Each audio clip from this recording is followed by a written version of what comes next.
Magandang araw! Shoutout mga ka-cowboy. For today's video, ang inyong nakikita ay tupo.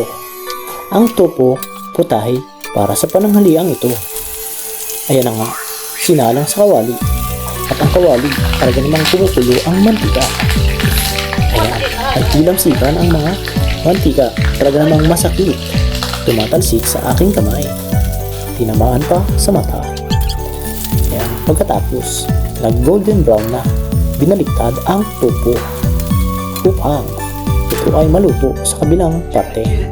At habang nag-aantay, nagpagkulitan sa batang cute na cute. Ayan, nakasimangot pa. Pero sa bandang huli, siya ay i-smile at tatawa. Oha, pir. Subalit ayaw niya, pinilit ko pa para apiran ako. At align pag may time.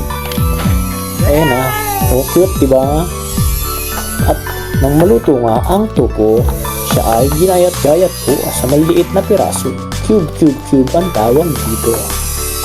Ayan, at kita niyo, hinihiwa ko parang chef. At ang matapos na nga, kumuha kong ricado, bawang sibuyas, panglahok dito. Ayan, igigisa ko lang yan after kong gayatin ng pinong-pino.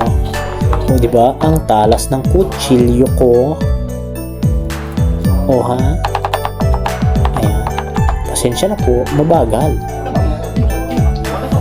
At dito, kinuha ang parador, binuksan, kinuha ang mahiwagang kawali, ang paborito na paglutuan. Sinalang, pinainit, nilagyan ng mantika. At iginisa ang bawang, inuna. Gagawing golden brown. At after nga na golden brown na, nilagay ang sibuyas. Sunod, kamatis. Ayan, niluto. Pinantay malanta ang kamatis, nilagyan ng asin at paminta. Ayan, hinalo-halo. At nilagay na nga ang tofu. Ayan, nilagyan ng isang basong tubig. Tapos nilagyan ng cube. Ito ay galing sa kahon. Tinakpan at pinakulo. Nang kumulo na, nilagay ang toge. Ang toge, masarap kainin kapag haluto.